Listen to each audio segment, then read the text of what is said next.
Hey, good morning. I know you all are getting a taste from my style and the things that I'm interested in, and if you're following, then maybe you share some interest in these things as well. But I've been doing commentary on Jewish texts on a blog called Chitzonim, and every Thursday I'm doing commentary on the chunk of assigned text from one of the fundamental documents within Jewish tradition, the Torah, the first five books of the Christian Old Testament, the T in Tanakh, which is the name of the Hebrew Bible, which stands for Torah, the law, instruction, the N for Nevi'im, this is the prophetic accounts, and then K for Ketuvim, or the writings.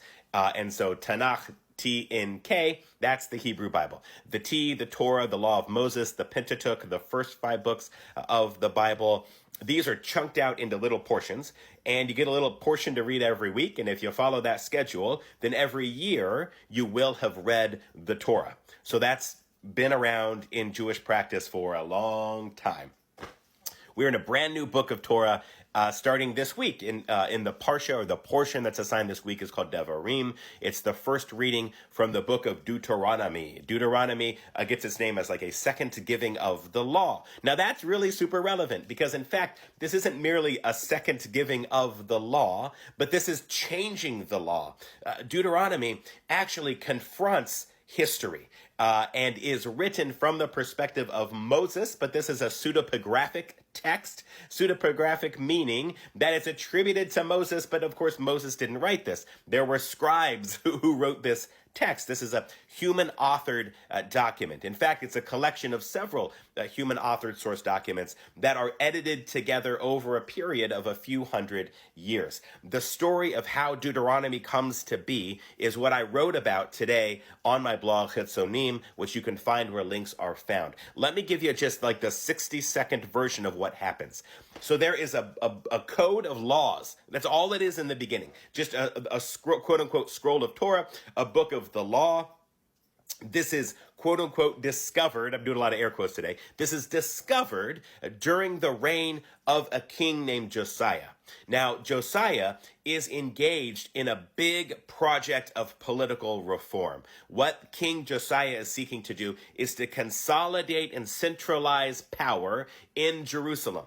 And so there's a lot of stuff that Josiah wants to implement along with that. Now, it just so happens that this book of laws that's discovered by one of Josiah's high priests reinforces everything that Josiah wants to accomplish. So the idea here from scholars is that this book of the law, this scroll of Torah that was discovered, was in fact composed by the royal court of Josiah to give kind of an authoritative underpinning of the project of political reform. Now that is an incredible account because it shows how the sacred texts, in fact, are being written, composed, edited, updated in response to geopolitical events. So it shows that this text is agenda-driven in some ways, but it gets much bigger than that because from this scroll of Torah, this book of laws, and in fact that book of laws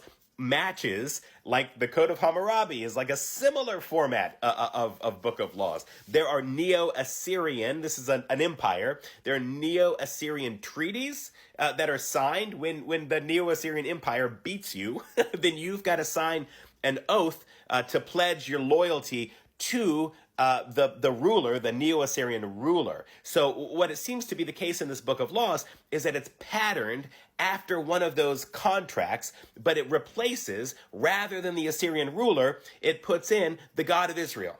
And so this is super interesting. So that's where this book of laws begins.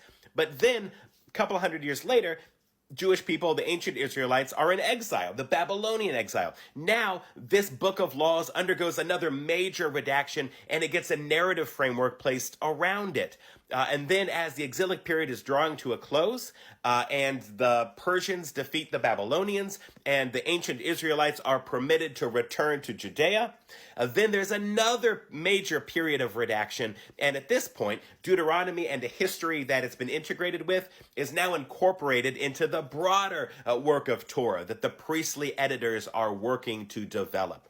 So there are these three major redactional phases that cover hundreds of years, and the core book of the law is at the heart of Deuteronomy, and then it gets all of this kind of narrative scaffolding and editing placed around it to incorporate it into Torah. Now, when that happens, it shifts the meta-narrative of Torah. So the meta-narrative of Torah has been starting with Abraham. You're ending up with a covenant that puts you in the land.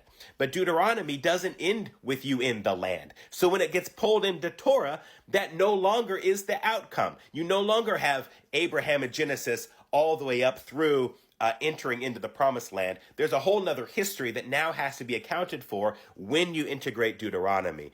And when you integrate that new history, what happens is no longer is the land the outcome of the contract or the covenant with the Holy One. Now it's divine revelation in Torah and upholding the instruction of Torah that becomes the underpinning of Israelite religion. So from this scroll of laws, way back in the 7th century before the Common Era, moving up into the 5th century, a couple hundred years later, now you completely retooled the religion of Israel just through the book of Deuteronomy. If you liked that 6-minute summary, then I've got a long essay for you.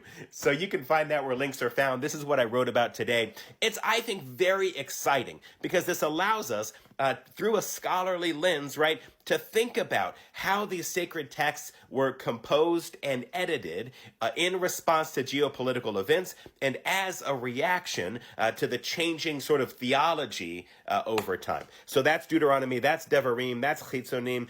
Go find where links are found. You can read this long form essay today. And you could read, so we're going to be reading Deuteronomy for the next 6 weeks. I'm a secular humanist Jew. So if you like my perspective, you like what I had to say, come back. You can read this entire book with us in little chunks every Thursday through just about the end of October. All right, man, no, whatever, dude. This is the work I'm doing. All right, I love you. Peace.